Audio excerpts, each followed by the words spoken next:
بدقسمتی سے ایک چیز جو آج ہمارے معاشرے میں، جبکہ وہ دور نبوت سے پہلے بھی یہ چیز تھی اور آج بھی یہ چیز نظر آ رہی ہے، وہ کیا ہے کہ ساس اپنی بہو کو، شوہر اپنی بیوی کو، یا سسر اپنی بہو کو یا بیٹے کو مجبور کرتا ہے کہ ہمیں بیٹا چاہیے۔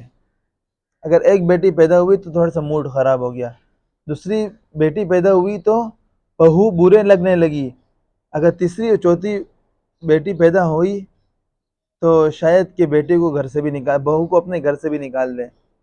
تو میرے عزیزو، بیٹے کا دینا یا بیٹی کا دینا تو اللہ کے اختیار میں ہے۔ اللہ نے قرآن کریم میں فرما دے، اس سے بڑھ کر آپ کو کیا دلیل چاہیے کہ وہ اپنے اختیار میں ہے کہ وہ جس طرح چاہے، شوہر چاہے تو بیٹا بنا دے، شاید بیوی چاہے تو بیٹا بنا دے، چاہے تو بیٹی بنا دے۔ میرا عزیز، ان کے اختیار میں ہی نہیں ہے۔ اب جو چیز اختیار میں نہیں ہے اس کا مطالبہ کس طرح کر رہے ہیں؟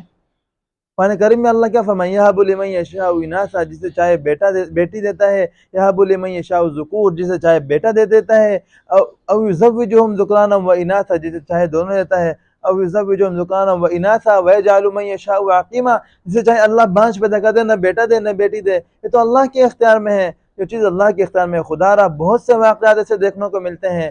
گزشتہ روز لاہور کا ایک واقعہ سامنے آیا کہ ایک عورت کی لڑکی پیدا ہوئی، تقریباً چوتھی لڑکی تھی یا تیسری لڑکی تھی، تو وہ اسی وقت ہاسپٹل کی چھت پہ جا کر وہاں سے چھلانگ ماری اور نیچے آ کر گر گئی اور انتقال ہو گیا۔ تو میرے عزیزو، ظاہر ہے اس کے پیچھے دباؤ ہوگا، اس کو مجبور کیا ہوگا، اس کو پریشان کیا ہوگا۔ کچھ عرصے پہلے میری بیٹی پیدا ہوئی ہسپتال میں، تو برابر بیڈ پہ ایک اور عورت تھی، تو میری گھر والے کہنے لگی کہ اس کی تیسری چوتھی بیٹی پیدا ہوئی اور گھر والے اسے مجبور کر رہے ہیں کہ ہمیں لڑکا چاہیے۔ تو میرے بھائی، وہ لڑکا کہاں سے لے کر آئے؟ اس کے اختیار میں تھوڑی ہے، یہ کوئی بنانے کی چیز تو نہیں ہے اپنے ہاتھ سے بنا دے اور آپ کو دے دے۔ تو ایسی چیز کے لیے کیوں مجبور کر رہے ہیں جو اختیار میں نہیں ہے؟ خدا را ایسی فضول کی اور بیہودہ باتیں جو زمانے جاہلیت میں لوگ کیا کرتے تھے، آج پڑھے لکھے سمجھدار قسم کے لوگوں کے بارے میں سننے میں آتا ہے۔